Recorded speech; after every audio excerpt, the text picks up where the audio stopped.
तो ऊपर इसमें लिखो बेटा शांत रस, किसका प्रयोग किया गया है? शांत रस का। और अनुप्रास अलंकार का, अनुप्रास अलंकार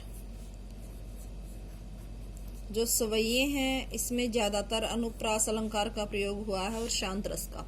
देखो क्या कहते हैं, मानुष हो तो वही रस खानी, बसो ब्रज गोकुल गांव के गवारन, जो पशु हो तो कहा बस मेरो, चुरो नित नंद की धेनु मंझारन। ब्रज भाषा का प्रयोग है। किस भाषा का प्रयोग है? लिख लेना, ब्रज भाषा का, ब्रज भाषा प्रयोग। देखो क्या कहते हैं, मानुष, मानुष क्या होता है? मनुष्य। क्या होता है? मनुष्य। अपनी बुक में साथ साथ लिखना है आपको, हो मतलब हूं, बनू, मनुष्य बनू या हूं, मनुष्य बनू तो वही रस खानी। अब रस खानी का अर्थ क्या है? रस खान। रस खान जी कहते हैं कि मनुष्य बनू, बनू लिख लो इसको बेटा, मनुष्य बनू तो जो है बसो ब्रज, बसो बसना, बसो क्या है? बसना, ब्रज ब्रज के, गोकुल गोकुल, गांव के गवारन, गवारन का मतलब क्या है? गवाले। आधा गया आएगा गवाले। अब कहते हैं कि अगर मेरा मन, सॉरी, रसखान जी कहते हैं कि अगर मैं मनुष्य बनूं तो ब्रज के गोकुल गांव के ग्वालों के जो है बीच में बसूं, बसूं बसना। तो उनकी इच्छा क्या है कि अगर वे मनुष्य के रूप में जन्म लेते हैं तो ब्रज गांव के गोकुल गांव के ग्वालों के बीच रहना चाहते हैं। जो पशु, पशु मीन्स पशु, हो तो कहां बस मेरा। अब वो कहते हैं कि मेरा बस कहां है, हो सकता है मैं पशु भी बन जाऊं। अगर मैं पशु बनूं तो नित्य, नित्य नित्य, नंद की धेनु, धेनु होता है गाय, गाय, मंझारन बीच में। तो कहते हैं कि मेरा बस कहां कि मैं मनुष्य ही बनूं, लेकिन अगर मैं पशु बनता हूं तो रोज जो है नंद बाबा की गायों के बीच में चरूं।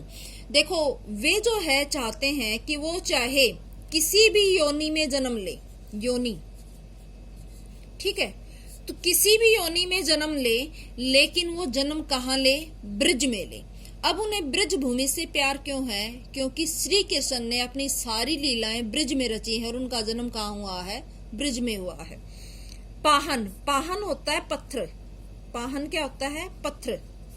पाहुन हो तो वही गिरी को, जो किया हरि छत्र। पुरंदर, पुरंदर होता है इंद्र, पुरंदर का पर्यायवाची क्या होगा? इरंद, सॉरी इंद्र धारण। अब कहते हैं कि पाहुन, पत्थर बनूं तो उसी पर्वत का, गिरी क्या हो गया? पर्वत, कि मैं अगर पत्थर बनता हूं तो मैं उसी पर्वत का पत्थर बनूं जिसको हरि छत्र। अब हरि कौन है? श्री कृष्ण ने जो है इंद्र का घमंड तोड़ने के लिए उंगली पर छत्र के रूप में धारण किया था। छत्र मीन्स एक तरह से छाता। तो छाते के रूप में जो है ब्रज के लोगों को बचाने के लिए श्री कृष्ण ने उसे अपनी उंगली पर धारण किया था और इस तरह से उन्होंने इंद्र का घमंड तोड़ा था।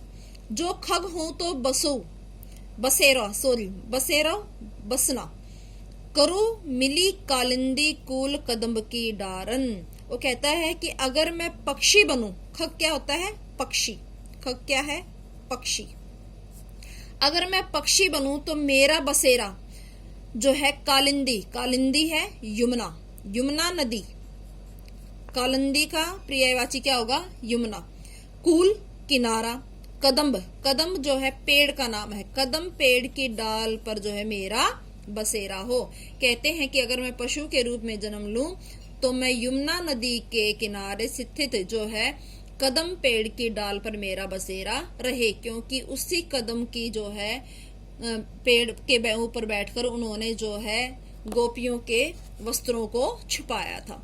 तो रसखान जी हर परिस्थिति में जो है ब्रज में रहना चाहते हैं और ब्रज से उन्हें जो है श्री कृष्ण की तरह अनन्य प्रेम है।